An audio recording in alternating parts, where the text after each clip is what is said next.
All right, guys, question for you. Have you ever bought something really, really expensive and regretted it? Or how about the flip side?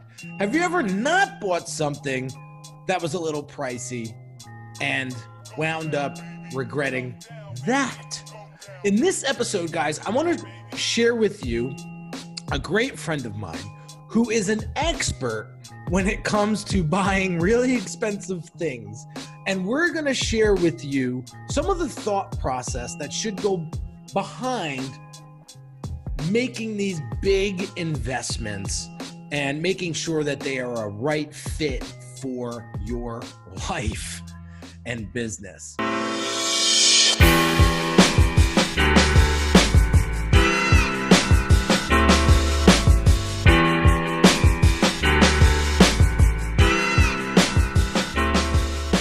And so without further ado, I want to introduce a great friend of mine, Carrie-Ann Golliver, the franchise op expert. What is going on, Carrie-Ann? Hello. Always a pleasure to spend some time with you. Listen, if there was anybody that I could think of that is a master at this particular topic of conversation, it's you. But before we dive deep, I want to have you sort of give everybody a quick background on who you are and what you do. Yeah, absolutely. Thanks for having me on the show today. You know, I come from small business and franchising experience. I think pretty much my whole entire life I was in sales and marketing and was with a bunch of startup companies, and then ended up finding myself involved in a family business. And with the family business, we actually got introduced to the idea of franchising, and then we franchised our business. So I actually was a franchisor, sat on the franchisor side, and helped other people escape corporate America and be their own boss with our franchise. And why I do what I do today is obviously investing in a franchise of business is a huge decision. And so what I do today is I really help guide people on a journey of education and help them not only identify the best franchise opportunities that are going to match up to what they're looking for, but also help them do a very thorough due diligence before they make any decisions or spend any money. I love it. You said that so articulately. So, here's the deal. I definitely can say, now I've never bought a franchise, but working with you over a few months now, I've really learned a lot about the process of buying a franchise. And I know that it's an extremely time-consuming investment. Right. And a hefty investment from a monetary standpoint. And so I want you to sort of help the audience, whether they're buying a franchise or they're buying a piece of real estate or they're buying a car or a new home. What are some key things to ask yourself before you take that plunge? Yeah, I think it's really important to do a self-discovery, Henry, actually, and really understand what your needs and your wants are, what your must-haves are, what your goals are. Obviously, if you're buying a starter house, is that house going to, how long do you plan on being in that house? Are you going to outgrow that house soon? What kind of vehicle are you going to be purchasing based on, what you can afford versus what you want to be seen driving in, right? So some status situation things there. But I think a franchise is an absolute wonderful investment that can really drive your life personally, professionally, and financially to a whole new level, if you will. But I think most importantly, before you make any substantial investment, you have to do your homework. You have to really understand what are you getting into. It's more than just driving a car off the lot with the sales guy in the car showing you all the features, right? It's looking under the hood and seeing what kind of engine it is and what kind of maintenance does that require, and is it suitable to have that kind of vehicle in the environment that you're going to be driving. And I think a franchise business is no different. This is a huge investment. This is a life-changing investment, just like real estate, just like any other huge monetary decision we're going to make in life. And I think that doing the homework, doing a self-discovery, understanding your needs and your wants, what you can actually afford, right? There's no reason to get super excited about something if you can't afford it, because you're not going to have it for very long. That's a huge point. And I want to point that out, that that was sort of my problem for many, many years. I would get into these investments that I could not afford. And then, you know, everything would be good for a year, and then I'd be sucking wind year two. And, you know, it was a huge strain on me, my personal life, my business, my family. And so now my wife sort of introduced this philosophy to me, and she calls it the 7-day rule. She wanted it to be 14 days. I said that was a little long. But the 7-day rule is simply, if something pops into my head that I am like obsessed over buying, that I have to call time out on actually purchasing it for at least 7 days. And after the 7 days, if I still want it, it basically gives me the green light to go get it. So that's just a little something I use to make sure that I am living within my means, number one, but number two, making sure that I'm purchasing the right things and for the right reasons. I think a lot of people will buy something to get a reaction out of somebody else. And if we really dive deep, that person really doesn't give a crap. Right. I think you have to be anchored by reality, right? And you have to live within your means. And sometimes the starter house, the smaller type of business, the downgrade on the vehicle is a stepping stone to get you to where you want to go in the future, right? And so sometimes those stepping stones are super important to take. And just know that you can see a light at the end of the tunnel. And to your point, what about if you don't buy that car, if you don't buy that one house, or any of the other houses going to ever live up to that one house that you wanted? Or, you know, if you don't buy that business, are you going to down the road really regret it because now it's gone, right? Let's dive into that. I think we've shed some light on some strategic ways on how to purchase. Now, what happens when we put things off, or we decide not to buy that thing based on price or something else? Like, yes, we don't want to live with regrets. I get that. But my concern is taking too much advantage of time. Time's never on our side. Right. Time is never, I mean, you know, when you find something that you want and it measures up and checks all the boxes that you put together in your self-discovery, it's time to make a decision, right? Because if you don't, someone else will make it for you. Yeah. And so I think it's really important to be in control. I tell everyone that I work with, you always have a choice. You always have a choice. Yeah. Just make sure that choice, you're not going to have regrets one way or the other. Right. And I think another highlight I want to mention here is I met a lot of successful people over the 13 years I've been in business, you know, serving solopreneurs and entrepreneurs. And there's one common denominator that I see in the really successful folks. They don't get caught up on the numbers. They don't get caught up on the price. They truly measure the value and the worth of that particular item. Right? I'll give you a funny example. So I buy sneakers for myself once a year, Christmas time. Okay. I buy one pair of sneakers. They're $500, but I do not. But I don't buy another pair of sneakers until next Christmas. And I treat these sneakers like a Bentley. Right? And I'm crazy with my cars.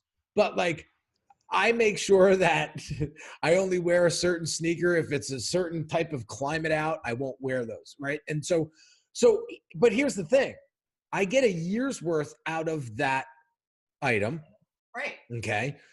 They're built really, really well. So I don't have to worry about a sole falling out.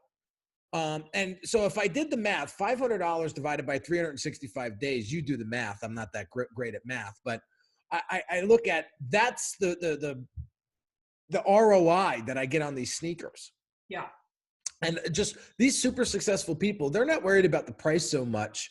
They're worrying about the value and the worth of that particular item. And I will tell you that I don't get hung up on that, because what I look at is I want the assurance. I want to know that if I pay a premium for something, that I'm going to be taken care of. Now, God forbid the sole fell off these shoes. I would go right down to the store that I bought them, and I could bet your ass they would give me a new pair sight unseen. Sure. Right. And so paying for the assurance, paying for the risk reduction is something that I really want our listeners to pay attention to, because we all get caught up on price. You know how many times somebody came to me and said, "Oh, I can't afford you," or "I can't afford that"? That's the wrong mindset. The mindset is, how can I afford that? Right. And what steps do I need to take to make that happen? And so I really want people to hone in on that. How do you feel about that? I mean, in some cases, I tell people you can't afford to not do this. Right? Expand on that. Well, I mean, I think it's natural human behavior when people are looking to sink a lot of money into something. They say, well, are there any other shoes I should be looking at before I buy these $500 shoes, right? Or did we make sure that we looked at all the houses that met our criteria? Or are there any other businesses? You know, when it's really time to sign the line and make the decision, it's natural human behavior for all of us to say, oh my gosh, hold on a minute. Is there anything else out there that maybe I should look at? And they get, stuck in analysis by paralysis. Going back to what you said about making decisions, and time is never on our side. So decisive people who are able to make timely decisions, are great people that project and are successful in life. If they can't ever make a decision and waffle all the time, then they're not going to get very far, right? Because they're just going to be stuck in talking in circles. And so I think that, when you're looking at a great pair of shoes or a great house or a great business, you've already narrowed down your search. You already know these are your top choices. Now it's just a matter of making a educated decision, going back, doing your homework, making sure, those shoes aren't going to, make your arches fall by next December, right? And if they're not, then you can justify a $500 price tag for a pair of shoes that that make you happy, right? I mean, goodness gracious, let's be happy in life, right? And I think that we also have to, again, be anchored by reality. You can't buy something if you don't have an extra $500. You should not be buying $500 tennis shoes. Correct. Right? So it's a matter of being anchored by reality. But I think do your homework. There's a lot of, my husband's one of them, an engineer, and we can't even buy a couch without him doing all this research, right? And I'm like, what's the big deal, honey? You're just going to sit your ass on it, right? But like, no, I got to look at, where it was made and the fabric and the framing. That's a little extreme. But, I think do your homework, make sure you know what you're buying so you're not disappointed. Yeah, I think that's the biggest thing that I want the audience to take away today, is really understanding that preparation is the key to success, in anything that you do. But the last thing I want to see somebody do is purchase something of a high price point and be disappointed, or get locked into something that they can't get out of. And now you're like, oh shit, why did I do this? And so I'm glad that we looked at both sides of the spectrum here and gave them some real tactical tips on what needs to be done in order to make that expensive purchase, and looking at it from both ways. Now, I want to move into the Doc's Prescription. It's a new segment that I've created inside of the show that just highlights the key factors that we talked about today. And so I wrote a couple of things down. So one thing that I want to share with you guys is, Carrie Ann said it over and over again, but doing your research and really knowing everything inside and out about that investment is going to lead to a more conscious and confident purchase. So make sure that you do your homework, whether you're buying a franchise or that piece of real estate or, that new home or car. The other thing that I want you to ask is, why am I buying this piece? And really get clear on that. You can use the 7-day rule that I use and ponder for 7 days. That's not the end of the world to just carve out 7 days and to really think this through, especially if it's a high ticket item. And ask yourself, why am I really buying it? And if things come up in your head like they used to come up for me, and I'll be quite honest with you, it was, well, I wanted to impress that person. I wanted to show that I was successful, so that's why I bought that. Those may not be the right answers that you want to hear, but at least you're getting the truth.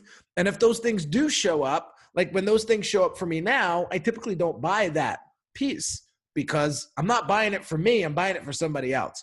Chances are that person doesn't give a damn about whether or not I buy that in the first place.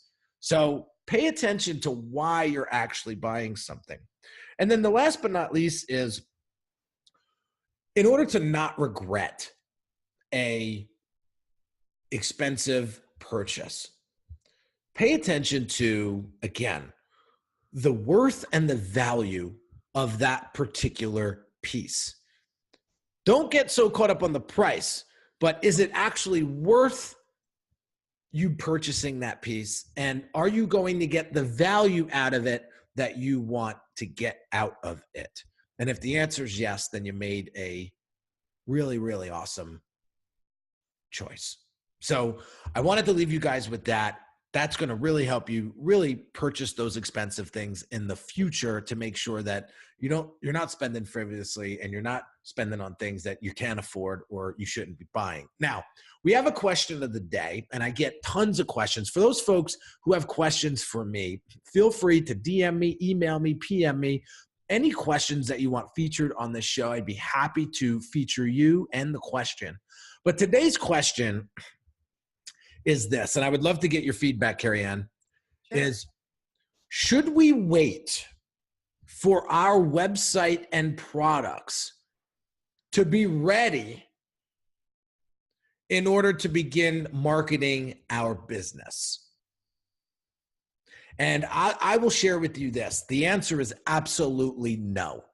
You do not wait until you launch a website or your products or services are ready to roll before you get out there and begin to market, okay? That is the biggest mistake you can make. I used to do it all the time, and I made the mistake more than once because you get so caught up on building what it is that you're building, you forget that you have to get out there and dig the well before they're thirsty. So my advice to you is to get out there and really begin to build up that buzz. And all the Brand Accelerator program clients that come through my way, that is the first thing that I tell them to do. Once we get through the strategy and diagnosis phase, I tell them, get out there and start creating content. Because when you go to launch, you don't want to hear crickets. You want to build up the anticipation up until the launch. And then when you launch, people are going to be salivating to get onto your list, buy that first piece, get into your trainings, get into your your digital products and so on. I say you're doing yourself a disservice if you think, oh, once I build it, they'll just come and buy by the droves. It's not going to happen. So the minute you get that idea, get out there and start proving it. Start testing the proof of concept. And if you're starting to hear crickets, then I would strongly advise you do some pivoting or take a step back before you move on further. But if you get some great response, then that's great news, because once you go to launch, you're going to have people there just ready, willing, and able to buy. So, Carrie-Ann, I would love to get your perspective on this. Yeah, I think that you can get caught up in all the development part of it and the building part of it and the tweaking and retweaking and trying to have everything be quote unquote perfect. And then you never launch, right? I mean, because you get so stuck in the minutia of, well, what about this? Maybe we should change that. And in the meantime, nobody even knows you're out there. So, you got to get your personal megaphone out. These days, it's the digital megaphone. And you got to start, like you said, creating that buzz, creating that demand, that heightened sense of excitement, so that you can have a countdown to your launch. That's it. I mean, build that buzz. I mean, people, and then build that relationship and rapport too. That's so important. Like, people are going to buy from people that they know, like, and trust. And so if you just come out with a product or service and nobody knows who you are, chances are they're going to go with somebody else that they have that relationship with, and they're going to buy from them. So do not wait. By all means, get out there and start building those relationships, whether it's in person or on social media, and really understand your customer, really understand the audience that you're serving and those pain points and challenges that they're going through, and create that content around that, because then that's going to make you relevant. It's going to resonate with them, and they're going to say, well, what do you have to buy? Because this content is so good. Imagine what your paid stuff is like. So that's what's going on in their heads when you get out there and you begin to really lay that foundation before the products and services are ready. I mean, I've had clients that generated $250,000 in pre-sale, right before they even launched the damn thing, and so that's really impressive. So that should be part of someone's strategy, right? I mean, before they launch, they should have this pre-launch strategy to get those dollars funneling in before they officially launch. Yeah, I mean, it's a smart move. The seasoned entrepreneur knows not to make that mistake. And it's an amateur mistake. People go through it. Some people have to learn the hard way. Some people just don't know what they don't know. But I want to just shed some light on this immediately and get this. This is a great question, by the way. So I wanted to make sure that you've got some sort of answer that you can deploy immediately if you guys are either starting a new product or service or relaunching something. You really want to build that buzz. So before we leave, Carrie-Ann, I want to point everybody in your direction. So whether you are in the market for a franchise, or you've been pondering about franchising and purchasing a franchise, or buying anything expensive for that matter, I really want to send people over your way, because you can really help them make those solid decisions. So where can they find you? So my website is Franchise Op Expert. And so it's Franchise OPPXPERT. So the acronym is FOX. And you can go on to there. There's many options to either email me. My office line is on there. Obviously, you can go to my Calendly link and book time directly on my calendar. And, a lot of people don't even know if franchising is even the right fit for them. And they don't know enough to not know. And so I can also deliver some great solid education surrounding, the franchise industry, the different categories, different price points, and, help them become more familiar as well. So I welcome anybody's questions. Would love to be able to answer any questions that people have in regards to any particular franchise, or whether it's even a right fit for them to consider. Yeah, I appreciate that. And I thank you for that, because if somebody knows a thing or two about franchising, it's you. I mean, you have 20 years plus experience in this space. And so, if anybody has some questions or concerns that really want to get some clarity, Carrie Ann is the woman to speak to. So I'm going to wrap this up. I hope you guys got some value out of today's conversation. And real quick, guys, I'm going to leave some links in the description below to my digital products. I have the amazing new and improved Brand Yourself course that just came out last week. Amazing course. It's essentially the blueprint to building your personal brand and online presence and business online in 2019 and beyond.